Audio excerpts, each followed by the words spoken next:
উৎপাদীকৰণ পদ্ধতিৰে তলৰ দ্বিঘাত সমীকৰণবোৰৰ মূলবোৰ উলিওৱা। তো 1 নম্বৰ প্ৰশ্নটো চাওঁ। 1 নম্বৰটো দিয়া আছে x² - 3x - 10 = 0। সো এইটো আমাক প্ৰথমে কি কৰিব লাগিব, x² সহগ আৰু ধ্ৰুৱক পদ, x² সহগ আৰু ধ্ৰুৱক পদ পূৰণ কৰি কিমান হয় আৰু এই মধ্যপদটো বিভাজন কৰিব লাগিব। এতিয়া x² সহগ হ'ল 1 আৰু ধ্ৰুৱক পদ হৈছে 10। তো এই দুটা পূৰণ কৰিলে 10 হয়। আৰু মধ্যম পদটো কিমান আছে? মধ্যম পদটো আছে 3 আৰু এইটো আছে মাইনাছ চিহ্ন। সো ইয়াত আমি দুটা সংখ্যা মাইনাছ কৰি 3 হ'ব লাগে আৰু এই সংখ্যা দুটা পূৰণ কৰি যাতে 10 হয়। এতিয়া 5 - 2, 5 - 2 কৰিলে 3 থাকে আৰু 5 আৰু 2 পূৰণ কৰিলে কিমান হ'ব? 10 হ'ব। সো এইটো আমাক এনেকৈ লিখিব লাগিব। ইয়াত আমাক লিখিব লাগিব যে x² মাইনাছ এই 3 ঠাইত আমি লিখিম 5 - 2 x - 10 = 0। ইয়াৰ পৰা x -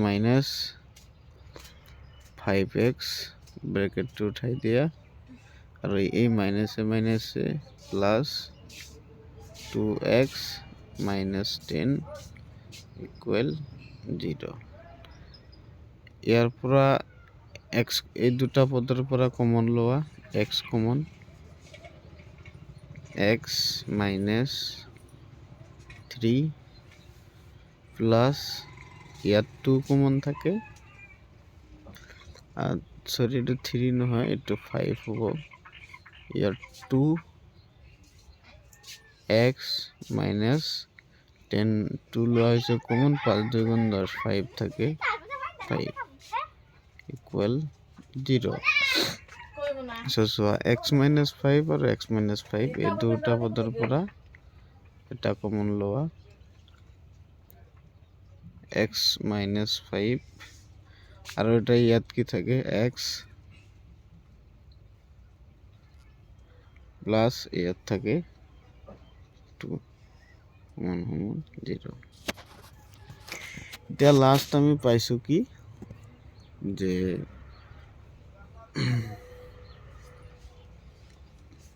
লাষ্ট আমি x - 5 আৰু x + 2 টো পাইছো। তো ইয়াৰ পৰা আমি লিখিব পাৰো 0 যে x - 5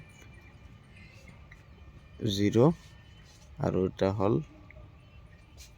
x + 2 সমান 0। তো ইয়াৰ পৰা x ৰ এটা ভ্যালু কি আহিব, x সমান 5 আৰু ইয়াৰ পৰা x সমান -2। তেনেকে উৎপাদক বিশ্লেষণ কৰা হয়। আৰু নেক্সট ভিডিঅ' চাওঁ।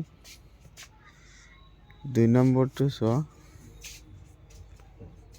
2x² plus x - 6 = 0। এইটো কি হ'ব?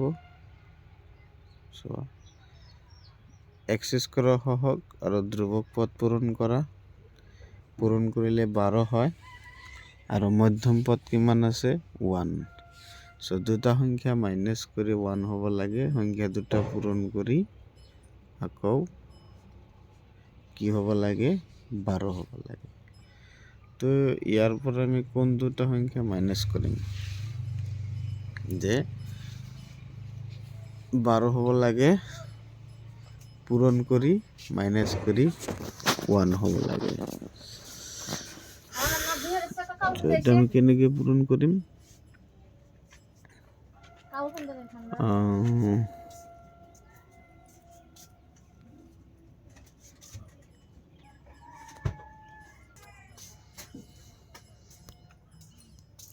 সংখ্যা দুটা হ'ব 4 minus 3 x minus 6 equal 0 এতিয়া 4ৰ পৰা 3 বাদ দিলে 1 থাকে আৰু 4 আৰু 3 পূৰণ কৰিলে 12 হয় 2x square plus into bracket 2 টা দিলে 4x minus 3x minus 6 equal 0